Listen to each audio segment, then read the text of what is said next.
right.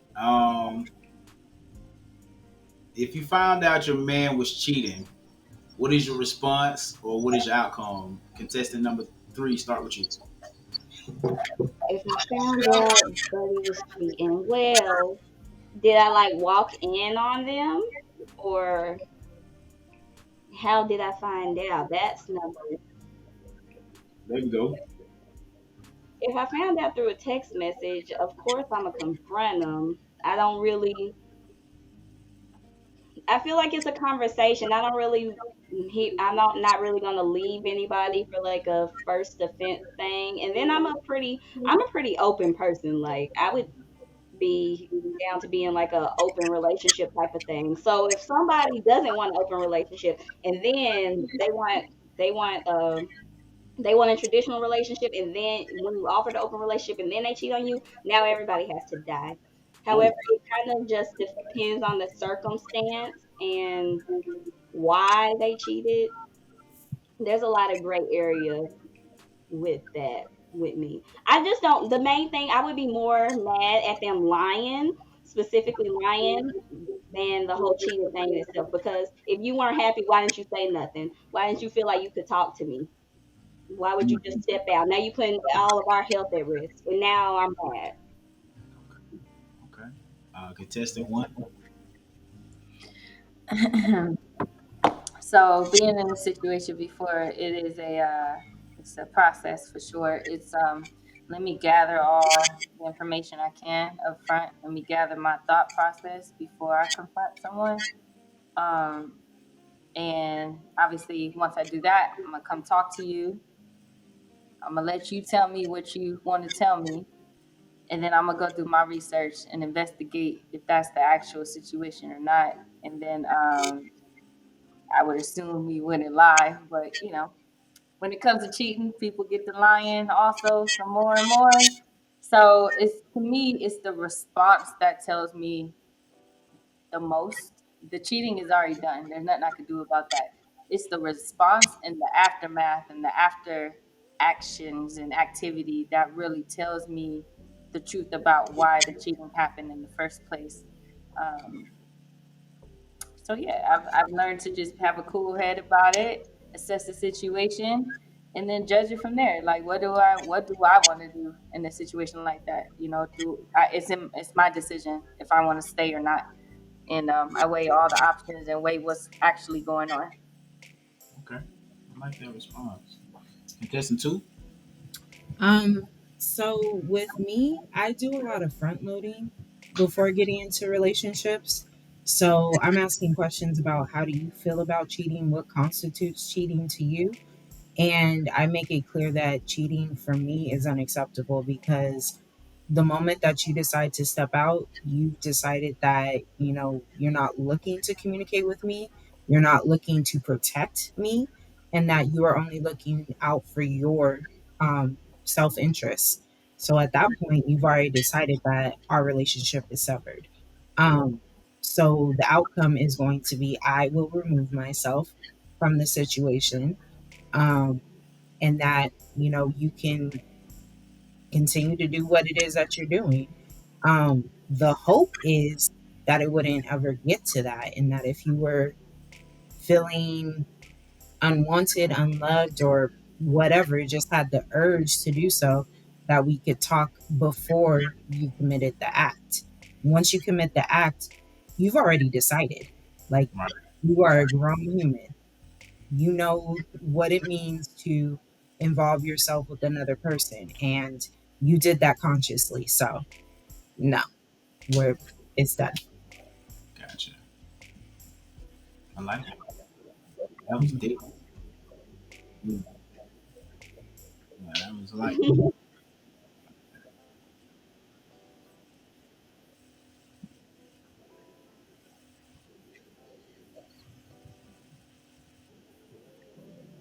All right.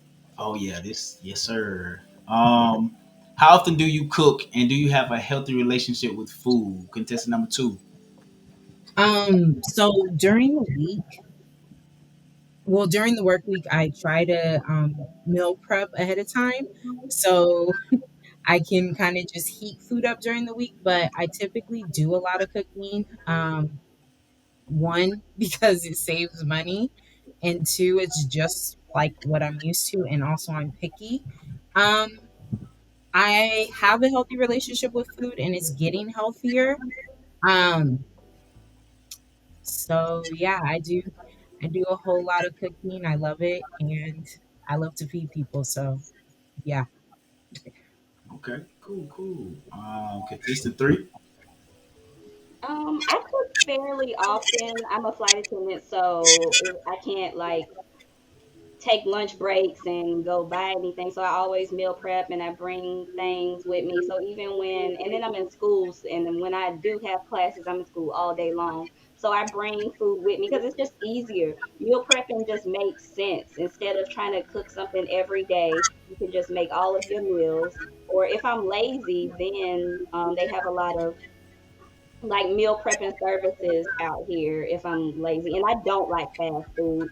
I don't eat pork or red meat, so there's not many options. If I eat fast food, it's usually like sushi. So, and I have a very healthy relationship with food. I'm not a processed food person.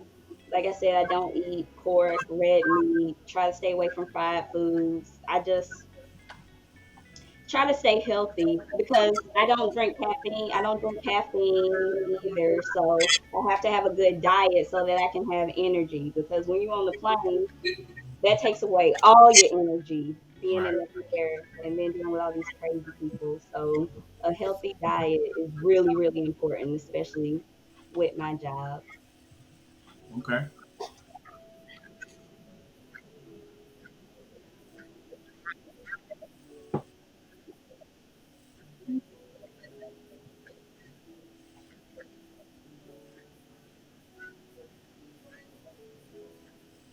Contestant one.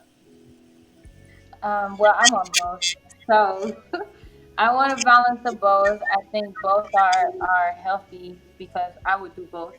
Um, but if I had to choose one, I would say quality time is more valuable to me.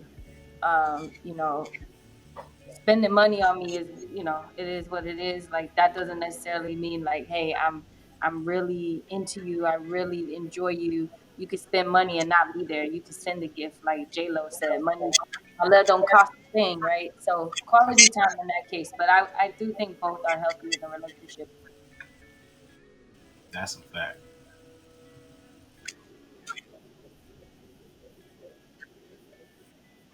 Let me see.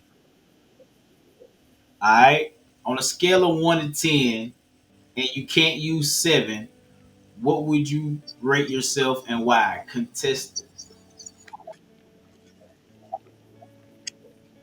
All right. Mhm.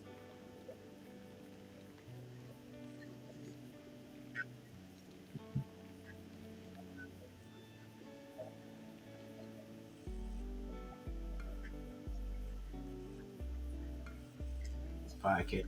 Dope.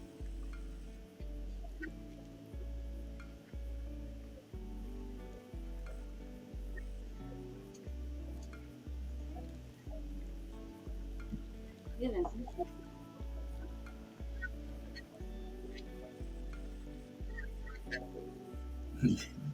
Yeah. Okay.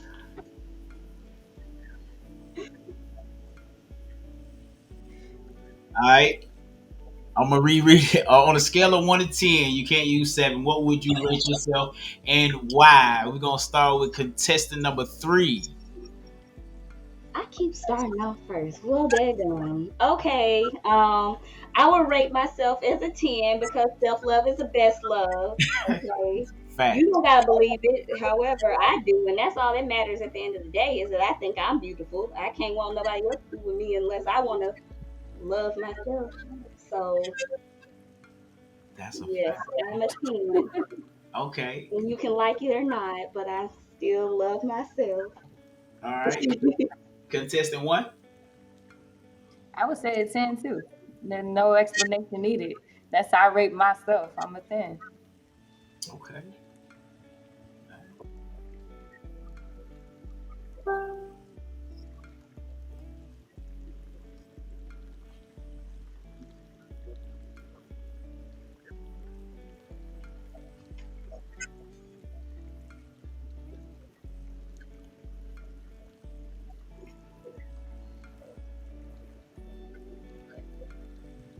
Contest,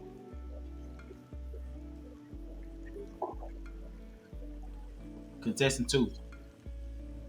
Um, so for me during hard times, I really expect my man to be there physically. I'm someone who needs like a lot of physical touch. Like Mm, that's my love language. That's how I know that you care and that's how you let me know that you're present with me. And also just kind of reminding me that like this is a temporary situation, whatever it is. And if it's something that like I have to do to get through it, just, remind me that I can do hard things. Like that's some of the language that like I use with the kids when they're having a rough time is remind them like you can do hard things, okay? And this might be a hard thing that I have to get through, but basically just be there physically with me, hug me, kiss me, hold me, all that, and just remind me that whatever is happening right now is temporary.